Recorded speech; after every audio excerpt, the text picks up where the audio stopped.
টঙ্গীর তুরাগ নদীর তীরে চলছে বিশ্ব ইজতেমার প্রথম পর্ব। লাখো মানুষের ভিড়ের মাঝে নজর কেড়েছে এক পাকিস্তানি দোকান।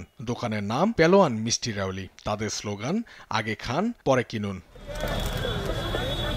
দোকানটির উদ্যোক্তারা জানান, বাংলাদেশে তাদের আগমন ব্যবসার উদ্দেশ্যে নয়, বরং মানুষের সেবা করার জন্য। তারা বিনামূল্যে পথচারীদের খাওয়াচ্ছেন পাকিস্তানের জনপ্রিয় মিষ্টি ও খাবার। তাদের দাবি, ব্যবসা নয় বরং মানবিকতা থেকেই তারা এমন কাজ করছেন। এবারই প্রথমবারের মতো তারা বাংলাদেশ সফর করছেন। এর আগেও বিশ্বের বিভিন্ন দেশে তারা এভাবেই মানুষের মাঝে খাবার বিতরণ করেছেন। তবে বাংলাদেশের মানুষের ভালোবাসা ও আতিথেয়তা তাদের মুগ্ধ করেছে, তাই কৃতজ্ঞতা জানাতে এই উদ্যোগ নেওয়া হয়েছে। এছাড়া স্থানীয়দের অনেকেই এই উদ্যোগকে সাধুবাদ জানিয়েছে।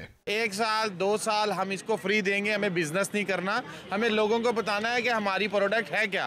और जब ये खा लेंगे इंशाल्लाह, फिर जब तीसरे साल हम आएंगे तो इंशाल्लाह हमारे ये वाले जो आप कह रहे हैं फ्री बांट रहे हैं, ये वाले मामलात भी सारे कवर हो जाएंगे। पहली दफ़ा आए हैं, ये 50 साल बाद हम इधर आए हैं, तो अल्लाह अल्लाह करके हमें बहुत खुशी हुई है।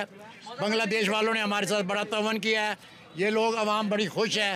খুব সুস্বাদ লাগে, খুব তিলের খাজার মতো খুব সুস্বাদ, ভালো লাগে। এখন এখান থেকে পাকিস্তানের তিলের খাজা খেলাম, খুব সুস্বাদু, খুব টেস্ট, অনেক মজাদার লাগতেছে, খুব মজা লাগতেছে। তারা কোথা থেকে কিভাবে বানিয়েছে বলতে পারি না, কিন্তু জিনিসটা খুব সুস্বাদু। বিশ্ব ইজতেমার মতো এক ধর্মীয় মাহফিলের পাশে বিদেশি দোকানের এই মানবিক উদ্যোগের প্রশংসা করেছে সবাই।